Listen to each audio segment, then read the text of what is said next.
ശിവരാത്രി ആഘോഷങ്ങളിൽ ഭക്തിസാന്ദ്രമായി കൊല്ലം അമൃതപുരി. പ്രത്യേക പൂജകൾ, ഭജനകൾ, ആത്മീയ പ്രഭാഷണങ്ങൾ തുടങ്ങിയ പരിപാടികളോടെയാണ് അമൃതപുരിയിൽ ശിവരാത്രി ആഘോഷങ്ങൾ സംഘടിപ്പിച്ചത്.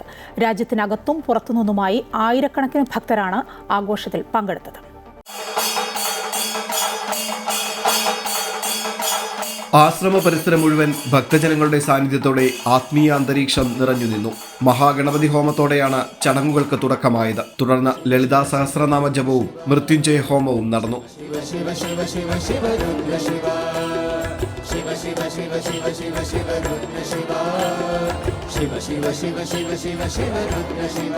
വിവിധ സംസ്ഥാനങ്ങളിൽ നിന്നെത്തിയ ഭക്തർക്കൊപ്പം വിദേശ രാജ്യങ്ങളിൽ നിന്നുള്ള ഭക്തരും ചടങ്ങുകളിൽ സജീവമായി പങ്കെടുത്തു. പ്രധാന ഭജന ഹാളിൽ നടന്ന പ്രത്യേക ധ്യാനത്തിനും ഭജനയ്ക്കും വിശ്വശാന്തി പ്രാർത്ഥനകൾക്കും സദ്ഗുരു ശ്രീ മാതാ അമൃതാനന്ദമയി ദേവി നേതൃത്വം നൽകി. ആത്മനിയന്ത്രണം, ത്യാഗം, ഉണർവ് എന്നീ മൂല്യങ്ങൾ ജീവിതത്തിൽ ഉൾക്കൊള്ളാൻ ഏവർക്കും സാധിക്കട്ടെയെന്നും സർവ്വചരാചരങ്ങളിലുമുള്ള ദൈവ സാന്നിധ്യം തിരിച്ചറിയുന്ന മനസ്സോടെ ജീവിക്കാൻ ഈശ്വരകൃപ ഉണ്ടാകട്ടെയെന്നും അമ്മ ആശംസകൾ നേർന്നു.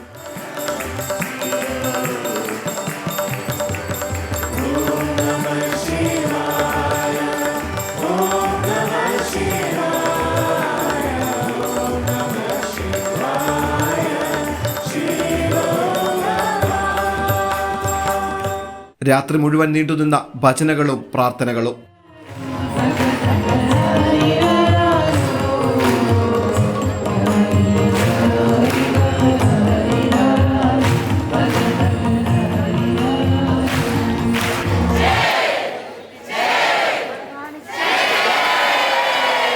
ആത്മീയ ചൈതന്യവും സമാധാന സന്ദേശവും പകർന്ന മഹാശിവരാത്രി ആഘോഷങ്ങൾ അമൃതപുരിയിൽ ലളിതാ സഹസ്രനാമ അർച്ചനയോടെ സമാപിച്ചു.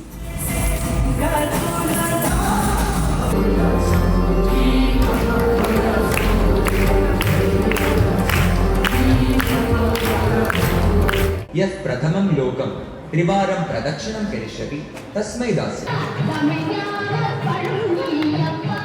അമൃത ന്യൂസ്, കൊല്ലം.